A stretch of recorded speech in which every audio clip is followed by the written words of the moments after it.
আসসালামু আলাইকুম রহমতুল্লাহি ওবারাকাতুহু। আপনারা কে কোথায় থেকে দেখছেন সবাইকে অসংখ্য ধন্যবাদ ও মোবারকবাদ জানাচ্ছি। অন্তরের অন্তরস্থল থেকে শুভেচ্ছা জ্ঞাপন করছি। বেশি কথা বলাবো না, স্ক্রিনের সামনে দেখতেই পাচ্ছেন জাহান্নামে ফুটন্ত পানি পড়ার চাইতে ভোরবেলায় ঠান্ডা পানি দিয়ে নামাজ পড়া উত্তম। আল্লাহ তাআলা আমাদের সবাইকে বোঝার তৌফিক দান করুন। আলহামদুলিল্লাহ।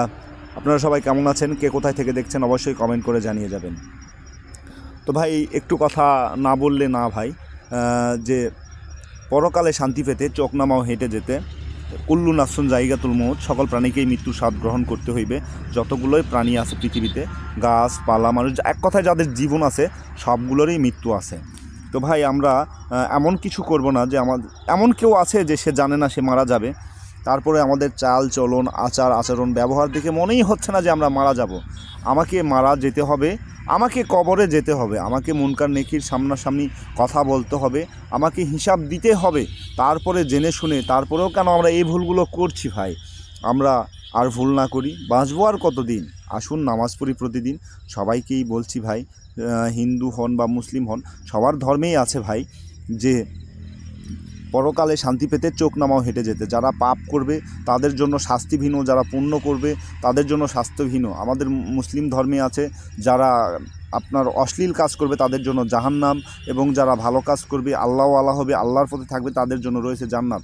সারাদিন করে বাজে কাজ আর দিন শেষে ভাবেন আপনি যাবেন জান্নাতে, এরকম ভাবনা ভেবে থাকেন না ভাই। আল্লাহওয়ালা হতে হলে আল্লাহর পথে, আল্লাহর মতে, আল্লাহর রাসূলের পথ, আল্লাহর রাসূলের মত, এগুলো জানতে হবে ভাই। এহকান আরকান জানতে হবে, সুন্নত নফল ফরজ সব সম্পর্কেই ধারণা রাখতে হবে। যদি আপনি না জানেন তাহলে আপনি এখনও মায়ের কোলে আছেন।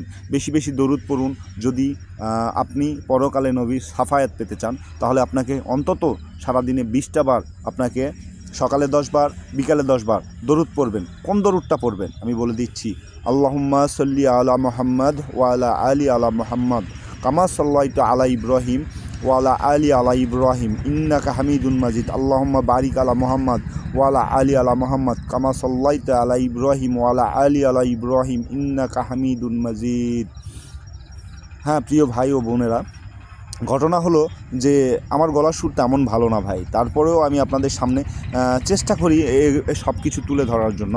তো ভাই জাহান্নামের ফুটন্ত গরম পানির চাইতে আমরা চলুন ফজরের বেলায় ঠান্ডা পানি দিয়ে উজু করে নামাজ পড়ি। আল্লাহ আমাদের সাফায়াত করুন, আল্লাহ আমাদেরকে বোঝার তৌফিক দান করুন। সকলে ভাই নামাজের প্রতি আগ্রহ দেখান। নামাজ কেমন করে পড়বেন? হ্যাঁ, নামাজ এর আগেকার ভিডিওতে আমি দেখিয়েছি আপনাদের, সামনাসামনি ফেস টু ফেস বলে দিয়েছিলাম যে আসলে নামাজ কেমন করে পড়তে হয়। নামাজ আসলে আপনি এমনভাবে পড়বেন, নীরবভাবে, সুন্দরভাবে, এবং এত সুন্দরভাবে পড়বেন যে এটাই আমার জীবনের শেষ নামাজ, এইভাবেই নামাজগুলো পড়বেন। তাহলে দেখবেন ইনশাল্লাহ আপনার নামাজগুলো আল্লাহর দরবারে কবুল হচ্ছে। আপনি বুঝতে পারবেন নামাজ যখন কবুল হতে শুরু করবে, আপনি তখন বুঝতে পারবেন আপনার মনের ফিলিংসগুলো আল্লাহ বুঝে নিবে। আল্লাহকে বুঝে দিতে হয় না, আল্লাহ বুঝে নেয়। আল্লাহ সব জানে।